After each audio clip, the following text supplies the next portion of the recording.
Have you ever found yourself in a situation where you're doing everything in your power to convince someone to stay in your life? It could be a romantic partner, a close friend, or even a colleague. You try harder, say the right things, change yourself, but nothing seems to work. What if I told you that ancient Stoic philosophy has an entirely different approach to dealing with such situations? Instead of convincing them to stay, the Stoics teach us a far more empowering alternative.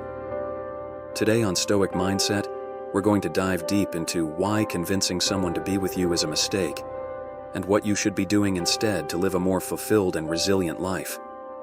Today, we're exploring why convincing someone to be with you is not only unnecessary, but also harmful to your inner peace.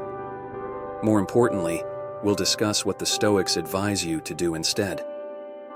With wisdom from thinkers like Marcus Aurelius, Seneca, and Epictetus, this video will equip you with a mindset that not only frees you from attachment, but strengthens your personal growth. 1. The Stoic view on external relationships. To understand why convincing others to stay is futile, we must first explore the Stoic perspective on relationships. Stoicism teaches that all external things, including relationships, are beyond our control. According to Epictetus, some things are in our control and others are not. Our relationships fall into the category of things we can't control. The actions, thoughts, and desires of another person are entirely theirs. When you try to convince someone to stay, you're attempting to control something inherently uncontrollable, other people's free will. This only leads to frustration and suffering because you're fighting against nature. Stoicism teaches that the only thing we can control is ourselves, our thoughts, our judgments, and our reactions. Convincing someone to stay is an exercise in focusing on what is beyond your power, and this creates emotional turmoil. By accepting the Stoic belief that relationships are outside our control, we can begin to experience peace, even when others choose to leave. 2. Why convincing someone is counterproductive. When you convince someone to stay, what are you really doing? You're essentially negotiating your worth, attempting to prove to them that you deserve their presence in your life. This approach signals that you are dependent on their validation, which contradicts the Stoic principle of self-sufficiency. In Meditations, Marcus Aurelius wrote, "It is not events that disturb people, it is their judgments concerning them. When someone leaves, it's not the act of their departure that causes pain, but the story we tell ourselves about it. Often, we think their leaving means we're not good enough, or we'll be incomplete without them. But these are simply judgments, ones we can change." The Stoic approach would be to focus on your own judgment of the situation, not to try to change the external reality of someone else's decision.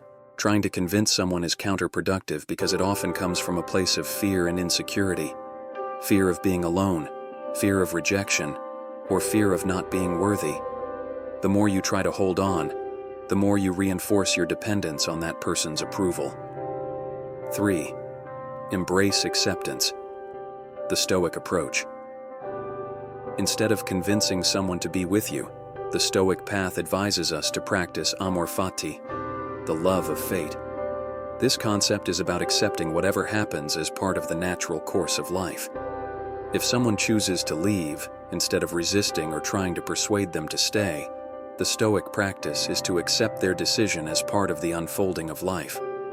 As Epictetus said, "Do not seek for things to happen the way you want them to. Rather, wish that what happens happen the way it happens. Then, you will be happy." This doesn't mean you stop caring about people or relationships. It means you recognize that the decision to stay or leave is theirs, and your role is to accept their choice with grace.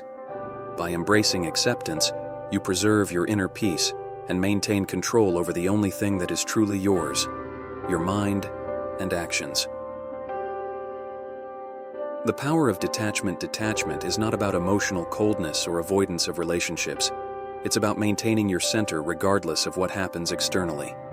In Stoicism, detachment means understanding that your worth, happiness, and peace do not depend on the actions or opinions of others. Seneca, a great Stoic philosopher, often emphasized that all things are temporary including people's presence in your life. He said, "The wise man is neither elated by prosperity nor depressed by adversity, for he has always endeavored to rely chiefly on himself and to derive all his joy from himself." When you practice detachment, you're not avoiding love or connection. Instead, you are loving without attachment to the outcome. This frees you from the anxiety of trying to hold on to relationships that may naturally fade. Detachment allows you to love more fully because you're not grasping, you're not in fear of losing what was never yours to control. 5. Invest in self-mastery. Instead. So, what should you do if convincing someone to stay isn't the answer? The Stoics advise focusing on self-mastery. Instead of spending energy trying to influence another person's decisions, turn that energy inward.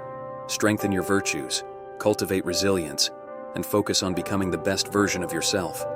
Epictetus taught that, "No man is free who is not master of himself."